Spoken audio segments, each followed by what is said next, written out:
Why did the room go silent the moment his hand struck her face? The crack echoed off concrete walls, sharp and ugly. 20 hardened operators froze mid-breath. No one moved. No one spoke. The red mark bloomed across Lieutenant Kira Donovan's cheek like a brand. She didn't react at first. That was what unsettled them most. Petty Officer Wyatt Callahan, Viper, was still breathing hard from humiliation. The failed drill replayed in his mind on a loop. His mistake, his panic, his ego, and her silence during it all. The small red-headed officer who had outranked him on paper and worse, outperformed him in front of everyone. He had called her a liability. Then something worse. And then he slapped her. For a fraction of a second, Kira felt 12 years old again, standing in a schoolyard after a boy shoved her because she beat him in a race. Too small, too quiet, too female, always something to explain away their discomfort. But that second passed. When she turned her face back toward him, her eyes were empty of heat, empty of anger. There was only calculation. He swung again. He never finished the motion. Her forearm intercepted his wrist. Her palm drove into his solar plexus with disciplined precision. She felt the breath leave him, the shock, the disbelief. She didn't hesitate. The throw was clean, efficient. He hit the ground hard enough to rattle the room. The joint lock came next, measured, controlled. She applied just enough pressure to remind him of physics, not rage, not revenge. Say my rank. Silence, pain, pride fighting survival. Lieutenant, he gasped. She released him immediately and stepped back to attention as if nothing had happened. Her cheek still burned. Inside, something else did too. Because this was the cost, not the bruises, not the bruised egos, the constant proving, the microscope, the unspoken belief that one mistake from her would confirm every doubt they carried. Captain Garrett called her into his office later. The Pacific shimmered beyond the window, deceptively calm. You defended yourself within regulation, he said. But this team is about to deploy. Poland, high risk, high visibility, and half of them still think you don't belong. Kira kept her posture straight. Then I'll earn it. Garrett studied her for a long moment. Paper says you're ready. Paper doesn't bleed. Neither do doubts, she thought. They just linger. She left his office with a classified folder and the weight of something heavier than a mission. Dalton Graves, former ranger, rogue contractor, stealing American weapons. Broken soldier. That word stuck with her longer than it should have. That evening she stood in her grandfather's backyard, the salt air rolling in from the Pacific. Roland Blackwood had trained her since she could hold a rifle steady. He said little about the slap, just watched her shoot. Feel the wind, he reminded her. She did. The steel target rang at 600 yards. You're ready, he said quietly. For the mission, she asked. For the loneliness, he corrected. She didn't answer that. The halo jump over the Baltic was cold enough to bite through bone. At 25,000 feet, the world felt distant and fragile. As her parachute opened, the Black Sea below looked endless. She wondered, not for the first time, if she was chasing legacy or escaping it. On the ground outside the warehouse district in Gdansk, she moved alone through shadows. Recon first, solo infiltration. 20 armed contractors inside, javelin missiles stacked like sleeping monsters. And then she saw them. Hostages. 6 civilians bound and hooded. The mission had just changed. Her pulse quickened, fear, not of dying, of failing them. She radioed the update. Silence followed. Plans adjusted in real time. There would be no clean surgical strike now. Can you get close to Graves? Garrett asked. It meant walking in the front door. Alone. She let her hair down, wiped the camouflage from her face, became someone else. Inside the warehouse, every eye followed her. She spoke Russian without hesitation, Confidence was currency. Hesitation was death. Graves descended the stairs like a man who believed himself untouchable. He studied her. She studied him back. She saw it then, not madness, not pure evil, something fractured, something hollowed out by years of war and resentment. He asked her a question about her father's patronymic. A tiny pause. That was enough. "You're American," he said softly. The Glock appeared in his hand. Time snapped forward. Her pistol cleared leather. 2 shots, movement, shouting. The warehouse erupted into chaos. She ducked behind pallets as rounds chewed through wood inches from her skull. She tasted splinters and cordite. For 3 minutes she was alone. 3 minutes is a lifetime in a gunfight. She thought of the slap, of doubt, of legacy. She held them off anyway. When the breaching charges detonated and her team flooded the building, she didn't feel relief, only focus. Hostages secured, weapons destroyed.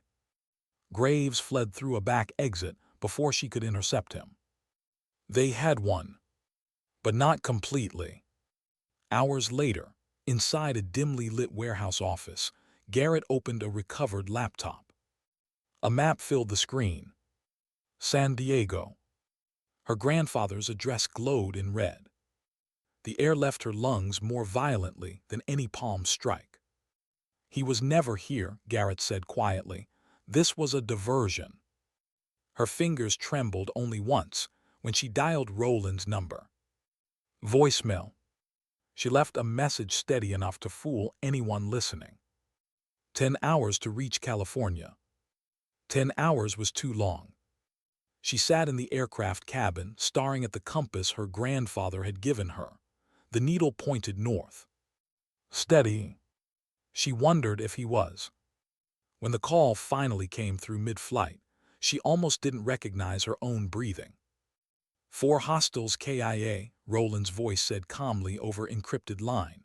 "I'm wounded, non-critical." She closed her eyes. He had been alone. 4 men. 69 years old.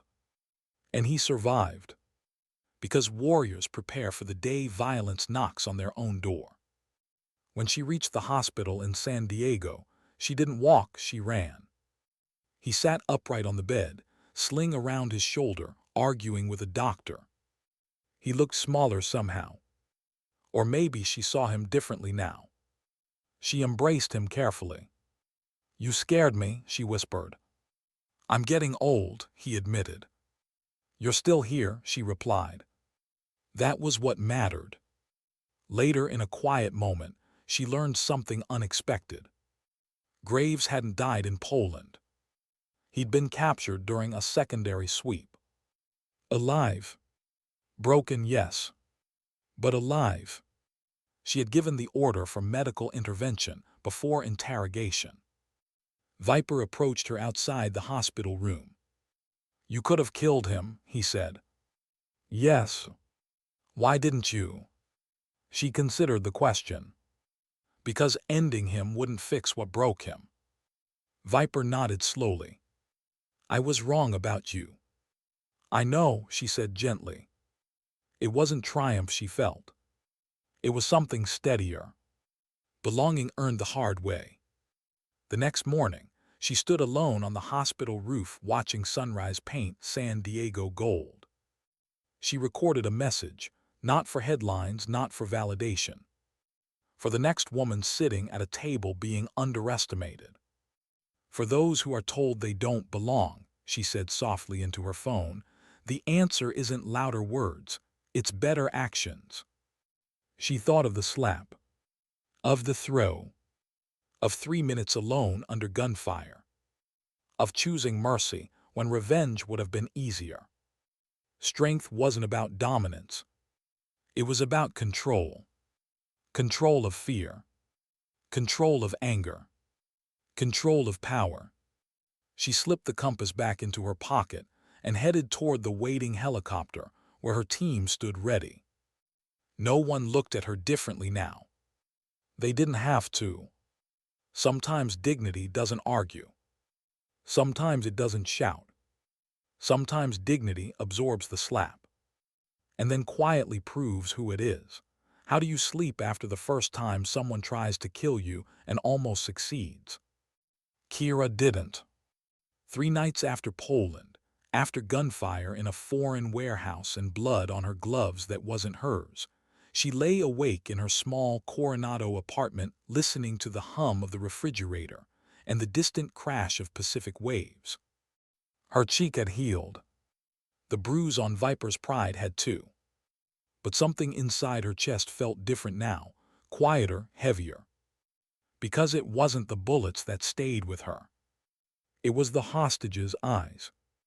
The way the woman from CNN had gripped her arm afterward and whispered, "I thought we were dead." Kira had nodded, professional, detached. But later, alone, she had admitted something she would never say out loud. She had thought so too. At 500, her phone vibrated against the nightstand. Unknown number. She answered before the second ring. Lieutenant Donovan. A pause, then Captain Garrett's voice, low and controlled. "Gear up, wheels up in 2 hours." Her body was already moving before her mind caught up. Location. North Africa, off books, this one's delicate. Delicate usually meant politically dangerous. "Graves?" she asked. "Connected," Garrett replied. Interrogation turned up something we didn't expect. She paused halfway through pulling on her boots. "What kind of something?" "The kind that makes Poland look like a warm-up."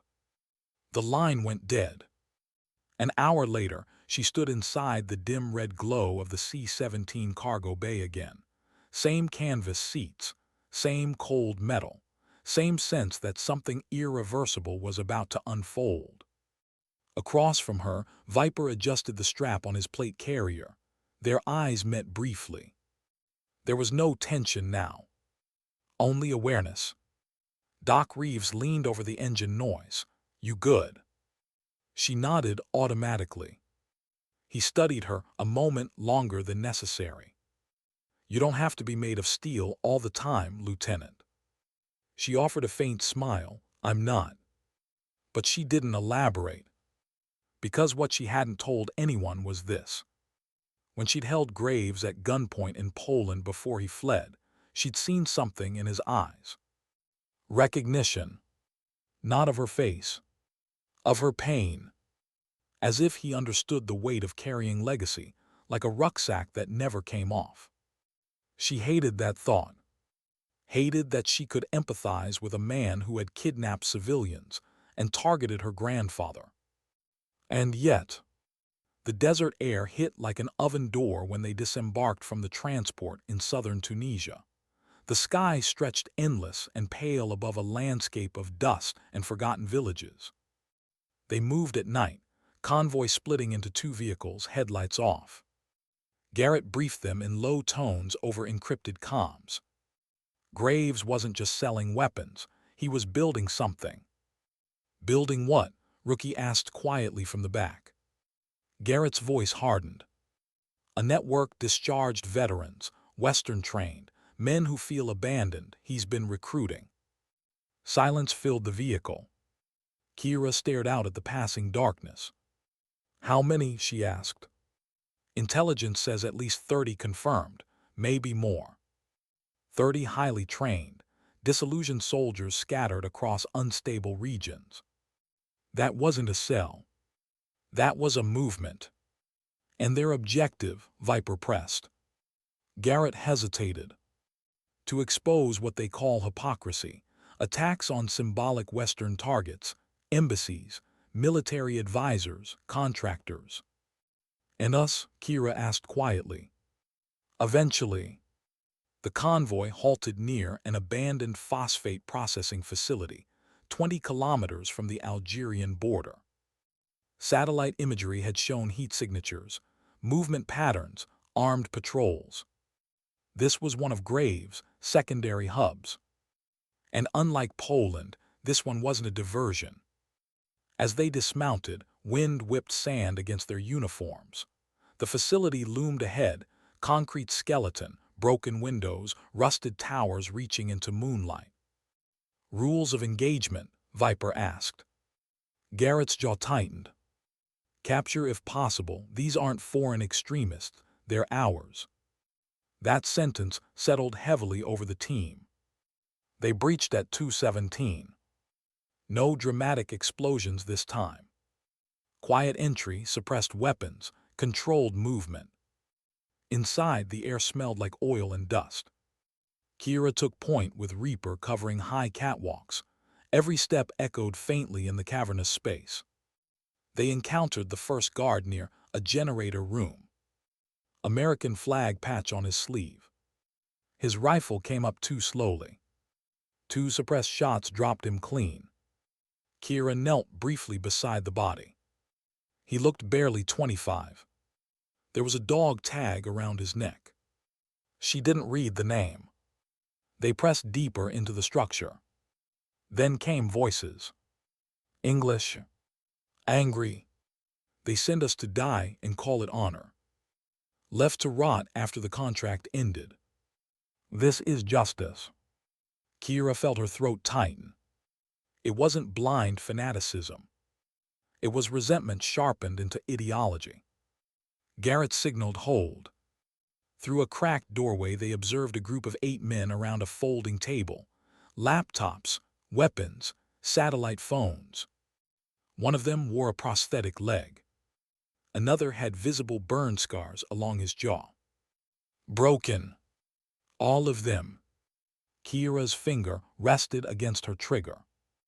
On your go, Viper whispered. She hesitated. Just half a breath. Because this wasn't like Poland. These weren't mercenaries hired for profit. These were men who had once worn the same flag. Lieutenant, Garrett's voice murmured over comms. Decision. Her chest tightened. If they engaged, some would die. If they didn't, future civilians might. Legacy isn't a shield, her grandfather had once told her. It's a responsibility. She exhaled slowly. Flash and clear, she ordered softly. The flashbang detonated with blinding white violence. Chaos erupted. Shouting, confusion. Team 7, Alpha flowed through the doorway in synchronized precision. 2 hostiles dropped immediately. 3 others scrambled for weapons, but were tackled and restrained. One reached for a detonator. Kira fired once. Center mass. He fell backward into a stack of metal crates. Silence followed. Heavy breathing. Dust settling through pale moonlight. 5 captured. 3 dead. No friendly casualties. As zip ties tightened around wrists, one of the captured men looked directly at Kira. You think they won't abandon you too? He spat. She didn't respond. But the question followed her long after the helicopter lifted off at dawn. Back aboard the transport, she removed her helmet slowly. Her hands trembled faintly now that adrenaline had faded. Viper noticed. You hesitated, he said quietly. Not accusation, observation. Yes. You almost got us killed. I know. A beat of silence. Then he nodded once. But you didn't. She met his eyes. I saw myself in them, she admitted, barely audible over engine hum. Viper studied her. That's why you're dangerous, he said. Because I hesitate. Because you don't enjoy it. That stayed with her. Hours later, back at base, debrief stretched long into the afternoon. Intelligence officers swarmed the captured laptops. Graves' network was larger than anyone realized.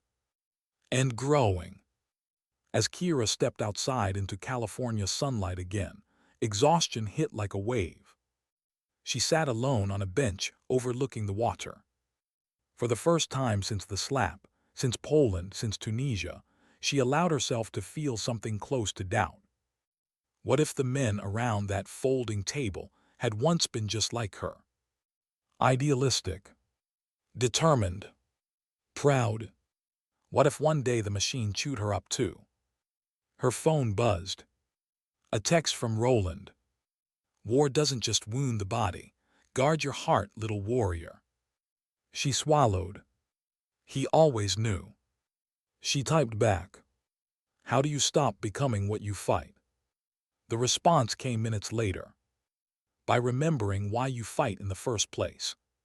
She sat there a long time after that, watching waves crash and retreat, watching gulls hover effortlessly against wind.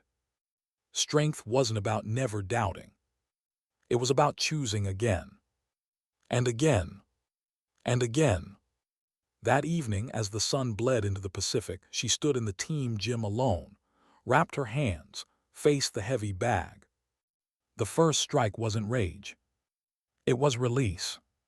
She trained until her muscles burned and lungs screamed. Not to punish herself. To stay sharp. Because somewhere out there, more broken men were listening to Graves' message. And she would have to face them. Not as an avenger. Not as a symbol. But as a steady hand between chaos and the innocent. She paused mid-strike and caught her reflection in the mirror. Bruised knuckles. Tired eyes. Unbroken spirit. The slap had started this chain of events. But it had also stripped away illusion. Respect wasn't given. Belonging wasn't gifted. And strength wasn't loud. It was disciplined. Outside, a helicopter thudded into the sky toward another unknown horizon. Kira unwrapped her hands slowly. Tomorrow, there would be another briefing. Another mission. Another choice. And somewhere in the world, someone would decide whether to stand for light or sink into darkness. The difference she was learning was rarely talent. It was character. And character wasn't built in comfort. It was forged under pressure. She turned off the gym lights and stepped into the cooling night air. Still doubted by some. Still watched by many. Still carrying a compass in her pocket. Pointing north. Steady. So was she. What happens when the mission isn't across an ocean, but inside your own command? Kira knew something was off the moment she walked into the briefing room, and the conversation stopped. Not quieted. Stopped. Screens went dark a second too quickly. A laptop lid snapped shut. Rookie avoided eye contact. Even Viper, who had grown comfortable enough to meet her gaze without hesitation, looked like he'd swallowed something sharp. Captain Garrett stood at the front, jaw tight. Close the door, Lieutenant. That tone again. Delicate. She obeyed. On the screen behind him, a still image froze mid-frame. A body camera recording. Her body camera. Tunisia. The moment she hesitated outside the folding table room. The half-second before she gave the order. It had been slowed down, replayed, analyzed. In Washington, Garrett said evenly, they're calling that hesitation operational risk. Her chest went still. They weren't there, Viper muttered. Garrett silenced him with a look. An oversight panel is reviewing the mission. 3 hostiles dead. One of them an American citizen with no prior violent record before linking with Graves. Kira felt heat creep up her neck. He had reached for a detonator. She knew what she saw. But she also knew how optics worked. They're asking whether personal bias affected your decision-making, Garrett continued. Specifically empathy. Empathy. The word felt almost insulting. She had been accused of weakness before. Too small, too female, too emotional. Now it was too human. And what do you think? She asked quietly. Garrett held her gaze. I think you made the right call. A breath she hadn't realized she was holding finally escaped. But, he added, they're considering temporary reassignment until review concludes. There it was. The thing she had always known might come. Not because she failed, Because she was visible. Every choice magnified. Every flaw amplified. She nodded once. Went. Effective immediately. The room was silent again. But this time it wasn't tension. It was frustration. Outside, California's sunlight felt harsher than usual. Reassignment. Desk work, analysis, strategy. She had spent her life training for the field. Now she was being benched for thinking too carefully. That night, she drove to her grandfather's house without calling ahead. Roland opened the door slowly, sling long gone, shoulder healing clean. He read her face in half a second. Come in. They sat at the kitchen table where she'd done homework as a child, where he'd once corrected her shooting posture with patient firmness. They think I hesitated too long, she said. Did you? Yes. Did it cost lives? No. Did it save any? 5. He nodded. Then what's the real question? She stared at the wood grain of the table.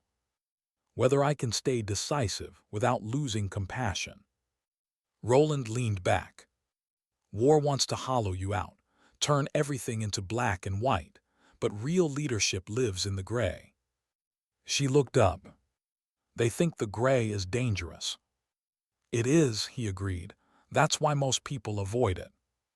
Silence settled between them. You're not afraid of being killed, he observed quietly. No. You're afraid of becoming like Graves. The words hit harder than any slap. Because they were true. Graves hadn't started broken. He started idealistic. Somewhere along the line, anger had replaced purpose. I don't know how to protect against that, she admitted. Roland reached across the table and tapped her chest lightly. You keep checking in here. If you ever stop questioning yourself, that's when you worry. 2 days later, reassignment became reality. No deployment. No weapon. Just a secure operations room and a headset. Team 7, Alpha deployed without her to assist French forces, tracking another Graves affiliate in Mali. She watched through drone feeds instead of leading point. It felt wrong. Like being forced to watch someone else live your life. During the third night of surveillance, something shifted. Thermal imaging showed movement inside a village compound. Unscheduled. Unidentified. Kira leaned closer to her monitor. Zoom quadrant 4, she instructed the tech beside her. The image sharpened. Children. At least 6. Being moved into a building previously tagged as a weapons cache. Her pulse quickened. Cross-check intel, she ordered. The tech hesitated. That wasn't in the mission brief. I know. On screen, she saw one of Graves' known associates directing armed men to position around the compound. A shield. Human shield. Her hand hovered over the comms button. If Team 7 Alpha executed the planned strike now, civilians would die. If they delayed, hostiles might relocate. She heard Washington's voice in her head. Operational risk. Empathy bias. She pressed transmit. Actual, this is Donovan. Abort current strike path. I repeat, abort. Civilians present inside objective building. Static. Then Garrett's voice tense. Confirm, Lieutenant. I have thermal signatures consistent with miners. 6 to 8. They're being staged intentionally. Silence. Seconds stretched. Then, team hold position. On her screen, she saw Viper lower his rifle mid-approach. They pulled back into cover. Minutes later, 2 armed men exited the compound dragging one child forward. The message was clear. If you strike, they die. Garrett's voice returned. Options. Kira's mind moved fast. The northwest alley is blind from their Overwatch tower. If Viper and Reaper flank from there, they can eliminate perimeter guards silently. Doc and Rookie breach rear wall manually, no explosives. We go surgical. You're sure? Garrett asked. She exhaled slowly. No, but it's the best chance the kids walk out breathing. A pause. Then, execute. From thousands of miles away, she guided them step by step. Micro adjustments, timing windows. Her heart pounded harder than it ever had in direct combat. Because this time, if she was wrong, she wouldn't be the one bleeding for it. The breach was silent. 2 perimeter guards dropped before they could shout. Rear wall cut cleanly. Team flowed inside like a shadow. On screen, she saw one hostile raise his rifle toward a child. Reaper's suppressed shot stopped him mid-motion. The room cleared in less than 20 seconds. All children alive. 4 hostiles dead. 2 captured. No civilian casualties. Kira leaned back slowly in her chair as tension drained from her muscles. Across the ocean, Garrett's voice came through calm and steady. Good call, Lieutenant. Not loud. Not dramatic. Just truth. When Team 7 Alpha returned stateside, there was no ceremony. Just quiet acknowledgement. Viper approached her in the hangar. You saved those kids, he said. We saved them. He shook his head slightly. You could have stayed silent, protected yourself from more scrutiny. She considered that. He wasn't wrong. Every deviation from plan added to her file. Instead, she'd spoken up again. I don't serve a panel, she replied. I serve the mission. And the mission, he said with a faint smile, apparently includes children now. She smiled back, tired but steady. Later that week, the oversight review concluded. Her hesitation in Tunisia was officially categorized as measured tactical evaluation under moral complexity. A bureaucratic way of saying, she did her job. Reassignment lifted. Cleared for full operational status. But something inside her had shifted. She no longer fought just to prove she belonged. She fought to ensure the line between strength and cruelty never blurred. One evening, standing alone on the Coronado beach, boots in hand, waves licking at her feet, she replayed everything. The slap. The warehouse. The hesitation. The children. She understood something now that she hadn't before. The real battlefield wasn't always physical. It was internal. Every mission demanded 2 victories. One over the enemy. One over yourself. She pulled her grandfather's compass from her pocket. The needle trembled briefly in the ocean breeze. Then settled. North. Steady. So was she. Because courage wasn't the absence of doubt. It was action in spite of it. And the strongest warriors weren't the ones who felt nothing. They were the ones who felt everything. And still chose to stand between darkness and the innocent. What do you do when the enemy stops hiding in deserts and starts wearing a uniform? The message came through just after midnight. Encrypted, internal channel level black. Kira was halfway through cleaning her rifle when her secure tablet vibrated. She expected deployment orders, coordinates, another name tied to Graves' network. Instead, she saw 3 words that tightened her chest in a way gunfire never had. Possible internal leak. She read the attached brief twice. Then a 3rd time. Intelligence from the Mali operation, specifically the civilian presence she had flagged, had been anticipated. The hostile leader had known the strike window within minutes of Team 7 Alpha staging. Someone had tipped them off. Someone with access. Her jaw tightened. Who else has this? She asked when Garrett answered on the first ring. Only command staff, he replied. His voice was lower than usual, heavier. And now you.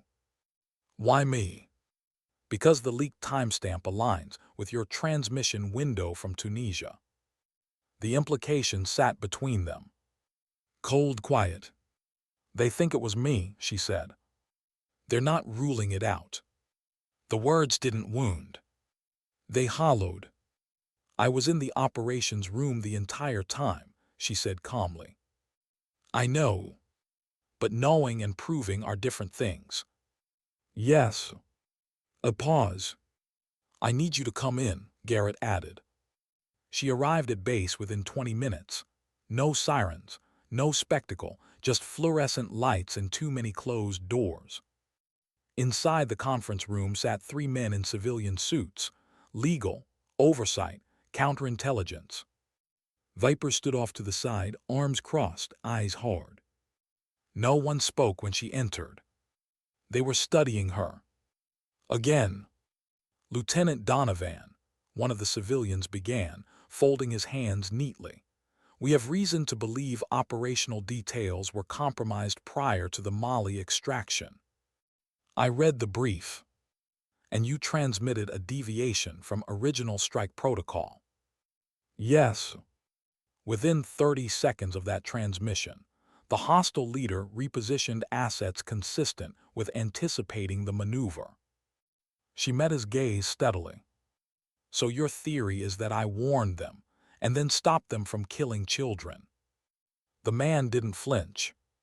We're exploring all possibilities. Her heartbeat stayed even. That scared her more than if it had spiked. I have no contact with Graves' network, she said. No unauthorized communications. Audit my logs. We will. They already had. This wasn't investigation. It was pressure. Dismissed for now, Garrett said quietly. As she stepped outside into the corridor, she felt it. Not anger. Isolation. For the first time since earning her trident, she felt separate from the uniform. Viper caught up with her near the locker room. This is garbage, he muttered. Is it? She asked softly. He stopped. What does that mean? It means someone inside leaked it, and statistically speaking, I'm still the anomaly. He stared at her. You think this is about you being a woman? I think it's about being different, she replied. Silence stretched. Then he said something she didn't expect. If it was me under suspicion, you'd still stand by me. Yes. Then let us stand by you. She swallowed the sudden tightness in her throat. That night, she drove past her grandfather's house without stopping. She didn't want his comfort. Not yet. Instead, she parked overlooking the dark stretch of ocean and sat alone in the car. Possible internal leak. Someone close. Someone trusted. Her mind began running through access lists. Communications officers, intel analysts, tactical liaisons. Team members. No. She shut that thought down immediately. Trust was oxygen in their world. Without it, everything suffocated. The next morning, counterintelligence initiated controlled misinformation. A trap. 3 different mission briefs, each containing a slightly altered timestamp, were circulated among limited personnel groups. Whoever leaked would reveal themselves. Kira was assigned to one of the false time blocks. She noticed something else. Viper had been assigned to a different one. So had Doc. Divide and observe. 3 days passed. Nothing. Then on the 4th night, at 2:13, a drone feed lit up inside the operations room. A remote compound in eastern Libya, one not scheduled for any strike, showed armed movement and preemptive defensive positioning. The timestamp matched one of the false briefs. Not hers. Not Viper. Doc. Her stomach dropped. No, she whispered. Doc Reeves had carried men out of burning streets before she was born. He had vouched for her when others doubted. He had told her fear was a wave to ride. Now his assigned timestamp had triggered hostile readiness. Garrett stood frozen beside her as analysts cross-checked logs. Could be coincidence, someone muttered. Kira shook her head slowly. It's not. But something felt wrong. Doc wasn't careless. And he wasn't corrupt. She moved closer to the screen, watching the compound carefully. Then she saw it. A flash of light from a rooftop. Signal mirror. Directional. Old school. Not satellite. Not encrypted comms. Line of sight. She zoomed further. A teenage boy on the roof. Not armed. Holding the mirror. Below, men moved weapons into defensive positions. A runner system. Analog warning network. Her pulse steadied. They're not getting digital leaks, she said. Then how? Garrett demanded. She rewound the feed to earlier hours. Watched patterns. Observed civilian movement along dirt roads. Every time a military drone shadow passed over a certain stretch of terrain, villagers scattered. Word traveled faster than encryption. Graves' network wasn't penetrating their servers. It was exploiting visibility. Routine drone paths. Predictable flight corridors. Human eyes and signal mirrors were beating modern surveillance. She exhaled sharply. We've been blamming the wrong battlefield. Garrett looked at her. Explain. Our air patterns are consistent. Anyone watching long enough can map strike prep indicators, increased ISR presence, fueling sequences, pre-deployment staging. They don't need a mole, they need patience. Silence. Then realization dawned across the room. The leak wasn't internal. It was observational. Graves had adapted. He wasn't hacking systems. He was studying habits. Garrett rubbed his jaw slowly. And the oversight panel will never admit they nearly burned one of their own over pattern complacency, she replied quietly. He met her eyes. You figured that out under suspicion. She shrugged slightly. It's easier to think clearly when everyone assumes you're guilty. That wasn't entirely true. It had hurt. But pain sharpened perspective. 2 days later, Team 7 Alpha deployed again, this time altering everything. Irregular flight paths, staggered staging, false refueling signals. The Libyan compound was hit at 3:07 local. No pre-warning. No defensive repositioning.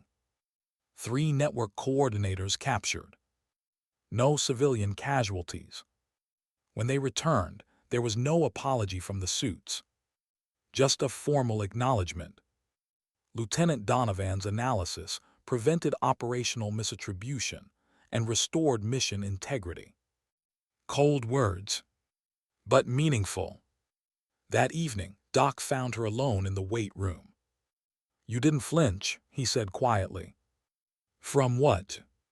From the possibility it was me. She paused mid-rep. I considered it. He nodded slowly. Good. She lowered the weight and met his gaze. If it ever is you, she said softly, I'll stop you. A faint smile touched his weathered face. That's why I trust you. Later, standing outside under a sky streaked with violet dusk, Viper joined her. They almost benched you again, he said. Almost. You didn't get angry. She considered that. I did. Didn't show. I'm learning that anger is loud, clarity is quiet. He looked out toward the horizon. You know what changed since that day in the kill house? What? You stopped trying to prove you belonged. She thought about that. He wasn't wrong. The shift had been gradual. The slap had been about pride. Poland had been about survival. Tunisia had been about conscience. This was about leadership. She felt it now. Not imposed by rank. earned through pressure. That night, she visited her grandfather, told him everything. He listened without interruption. When she finished, he poured 2 glasses of water instead of whiskey. "You passed a different kind of test," he said. "What kind?" "The one where no bullets fly." She sat back, absorbing that. "Was I close to losing myself?" she asked. He studied her carefully. "You're always close," he said gently. "That's the point." She frowned. "War isn't what changes you," he continued. "It's how you respond to suspicion, isolation, power. That's where people fracture." She thought of Graves again, of resentment metastasized. "I won't become him," she said quietly. Roland's eyes softened. "No," he agreed, "you won't." Outside, waves crashed steadily against the shore. Inside, something else had settled. Trust had been tested, integrity challenged, belonging questioned again. And still, she stood. Not louder, not harder, just steadier. Because strength wasn't about never being doubted. It was about remaining anchored when doubts circled like sharks. And sometimes the most dangerous enemy wasn't the one aiming a rifle. It was the quiet erosion of trust. She wouldn't let it take root. Not in her. Not in her team. The compass in her pocket felt heavier these days. Not because it weighed more, but because she understood it better. Direction wasn't about avoiding storms. It was about holding true through them. And she was still pointing north. What happens when the war follows you home, not with bullets but with consequences? The knock on her apartment door came at 6:03.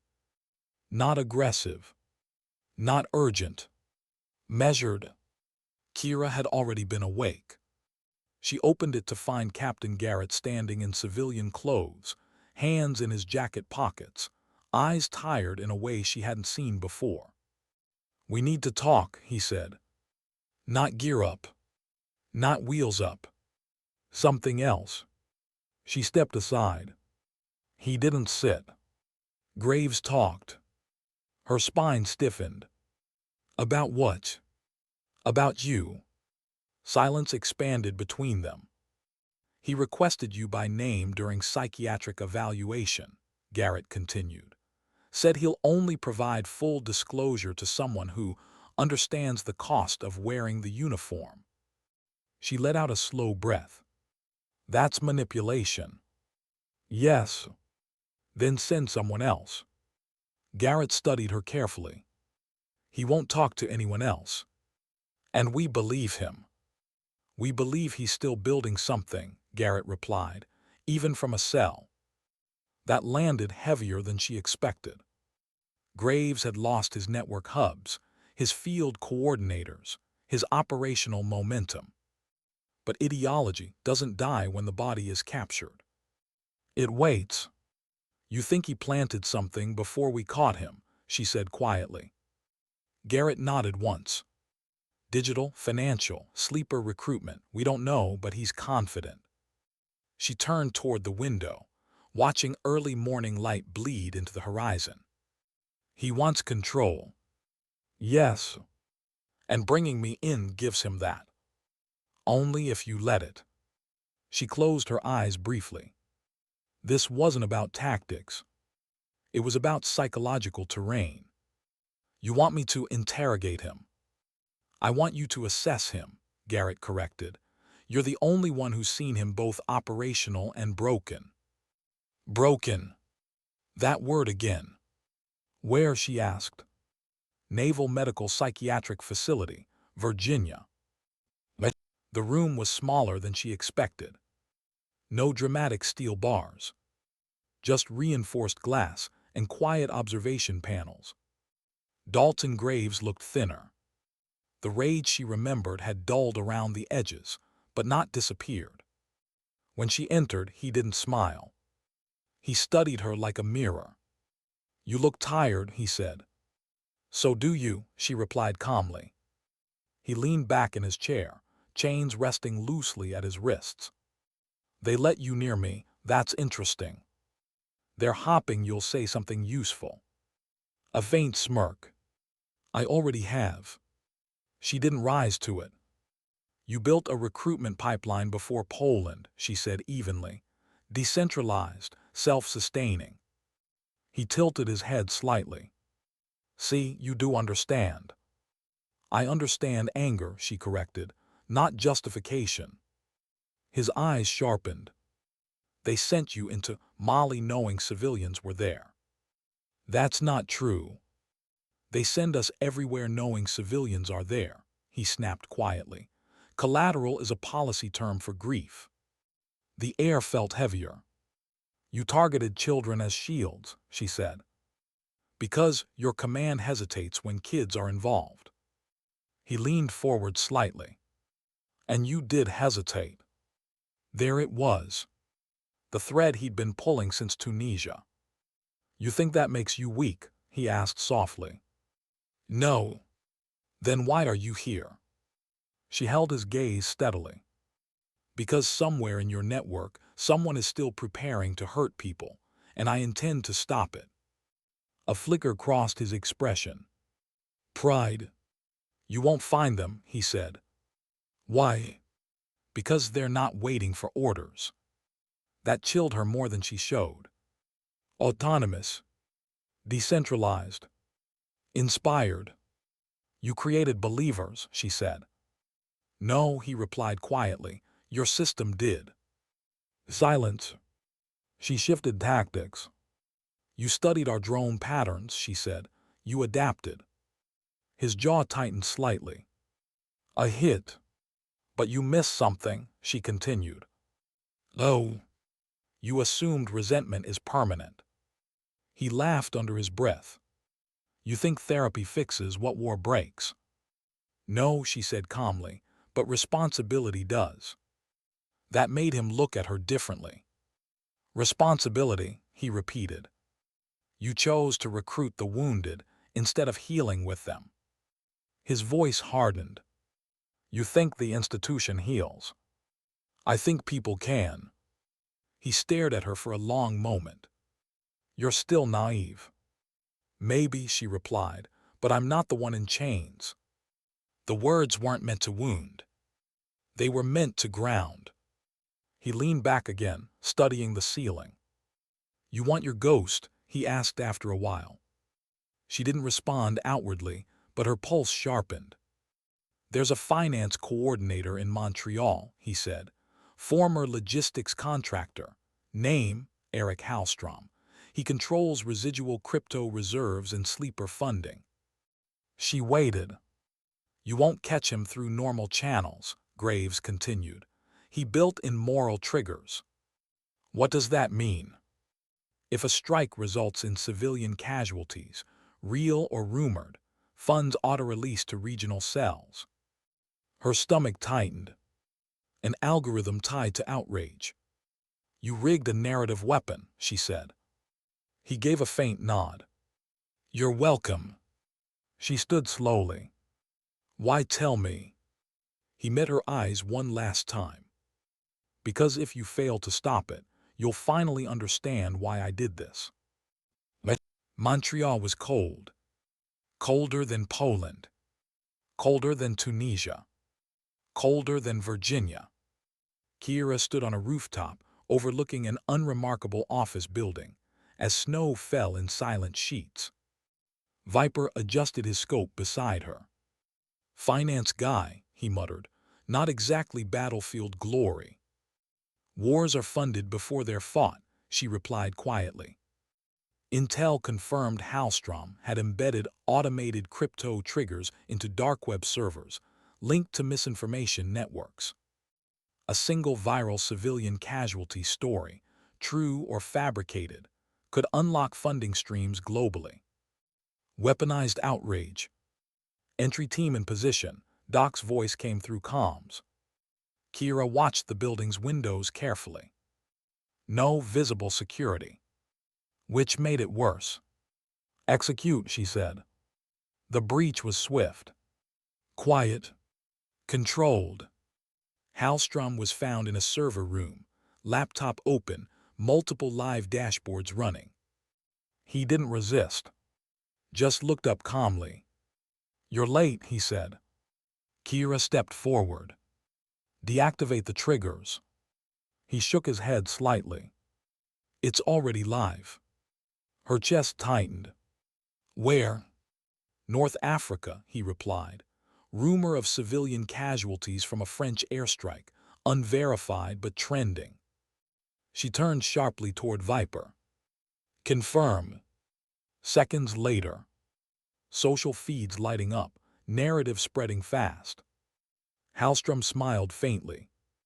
"You can't stop emotion with force." Kira knelt beside the laptop. "Then we counter it with truth." She began issuing rapid coordination orders. Military public affairs, satellite imagery release, on-ground confirmation teams. Speed mattered. Transparency mattered more. Within 40 minutes, verified footage disproved the rumor. No civilian strike. No collateral damage. The outrage wave faltered. Hallstrom's trigger algorithms failed to meet engagement thresholds. Funding remained locked. He looked almost disappointed. "You're learning," he admitted. She stood. "We are." Back in San Diego weeks later, Kira stood on the beach again. The wind was colder now.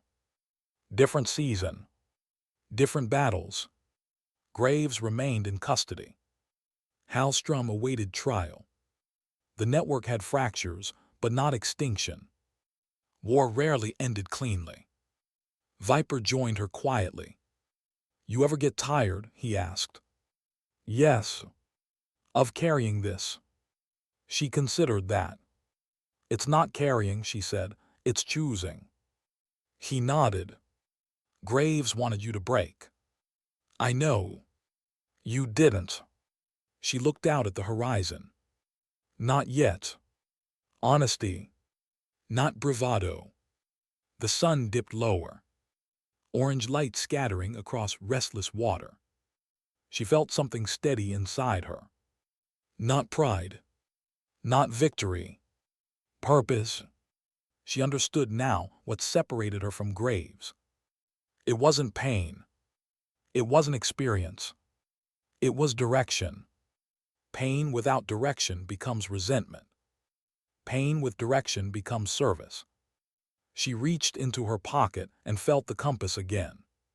Still steady. Still north. And she was still walking toward it. Not because it was easy, but because someone had to. And sometimes strength isn't about striking back. Sometimes it's about refusing to let bitterness rewrite your mission. She turned from the ocean and headed back toward base lights glowing in the distance. Another briefing awaited. Another choice. Another test. And she was ready to take it, without losing herself along the way. What do you do when the war finally goes quiet and you're left alone with who you've become? The call didn't come at midnight this time. No encrypted tablet, no scrambled urgency. Just a standard internal memo at 1400 hours. Graves attempted suicide. Condition stable, requesting to see Lieutenant Donovan. Kira stared at the screen longer than she should have. Stable. Requesting. The words felt heavier than any mission briefing. She found Captain Garrett outside the operations room, watching younger operators run drills through the kill house. The same building where it had all started, where a slap had cracked through pride and prejudice and set everything in motion. "He won't stop reaching for you," Garrett said quietly without turning around. "I know. You don't have to go." She watched the trainees stack at a door, hesitate, correct, enter clean. Growth looked different from the outside. "Yes," she said finally, "I do." The psychiatric facility felt smaller this time. Quieter. Dalton Graves sat at a table, wrists unbound, a faint bandage visible beneath his sleeve. He looked older. Not in years. In weight. You survived, he said when she entered. So did you, she replied. He exhaled a humorless breath. Barely. Silence settled between them. No hostility, no sparring. Just two people who had seen too much of the same world. You came, he said. Yes. Why? She didn't answer immediately. Because the honest answer wasn't tactical. It wasn't strategic. I don't believe in leaving people behind, she said at last. He looked at her carefully. You left me in Poland. No, she said calmly, you ran. A flicker of something, shame maybe, crossed his face. You ever get tired of carrying the moral high ground? He asked. All the time. That surprised him. You think I wanted to build a network? He pressed. You think I woke up one day wanting to hurt civilians? No, she said quietly. I think you stopped believing anyone would help you carry what you saw. His jaw tightened. They told me to talk about it, he said, to process it, to trust the system. But the system doesn't sit awake at night remembering faces. She stepped closer to the table. No, she agreed, it doesn't. He met her eyes. So what makes you different? She felt the question settle deep, because she had asked herself that same thing more than once. I don't try to carry it alone, she said. He looked away first. I tried, he muttered. Trying once isn't the same as continuing. Silence. Then, unexpectedly, I didn't expect you to hesitate in Tunisia, he admitted. I know. I built that shield assuming you charged through. And if I had, funding would have triggered, recruitment would have spiked. She nodded slowly. You were betting on my anger. Yes. And you lost. A faint, tired smile touched his face. Yes. He leaned back. I wanted you to see it my way. I did, she said softly. His eyes snapped back to hers. What? I saw the anger, the abandonment, the resentment. I just chose not to let it drive. That held him still. You really believe the institution can change? He asked. I believe people inside it can. He studied her for a long moment. Then promise me something. She didn't respond verbally. If they ever start ignoring what this does to you, don't wait until it's too late. She understood. This wasn't a threat. It was a warning born of regret. I won't, she said. And she meant it. Months passed. Operations continued. Threats emerged and were neutralized. Graves remained in custody, undergoing treatment under military supervision. His network fractured beyond repair without narrative fuel or financial triggers. But for Kira, the war had shifted again. It was no longer about proving herself. Not about earning respect. Not about silencing doubt. It was about sustainability. One evening after training, Viper found her sitting alone on the bleachers overlooking the ocean. You didn't chase command, he said, sitting beside her. She glanced at him. I did. They offered you a fast-track lieutenant commander slot. She smiled faintly. I declined. Why? She watched a helicopter silhouette cross the horizon. Because leadership isn't about rank. He nodded slowly. You changed this team, he said. She shook her head gently. No, we changed together. He studied her profile in the fading light. You ever think about leaving? The question lingered. Yes, she admitted. And she reached into her pocket and felt the compass. Old brass scratched glass. Still steady. Direction matters more than distance, she said quietly. As long as I know why I'm here, I stay. The final deployment of that year was uneventful. No gunfights. No explosions. just advisory presence in a region trying to stabilize itself. For the first time in a long while, she had space to think, space to breathe. On the flight home, she sat alone by a small window, watching clouds drift below. She thought about the slap, the humiliation, the instinct to respond with dominance. She thought about Poland, about standing alone behind shredded pallets with 30 rounds left. She thought about Tunisia, the hesitation that nearly cost her career, the children who walked out alive.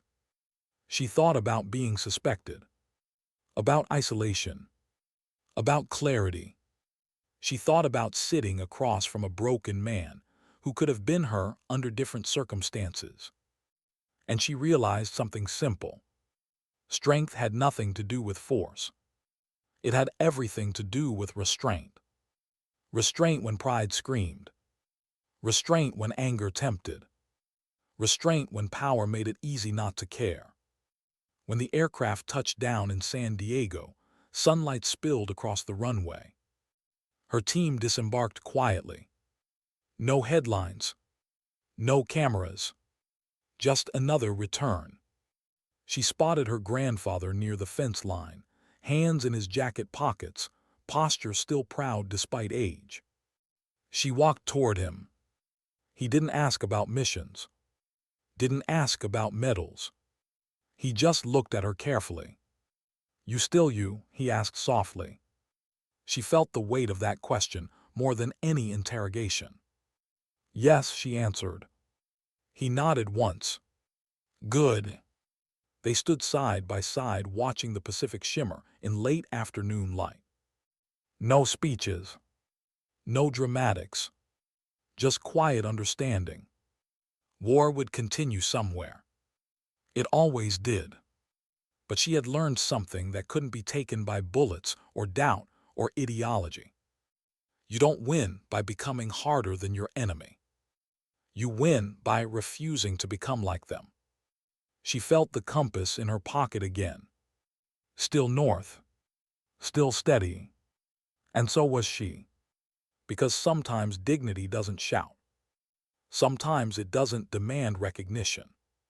Sometimes it absorbs the slap, survives the gunfire, withstands the suspicion, extends mercy where rage would be easier, and simply keeps walking forward, unbroken, unbitter, unmoved from its direction.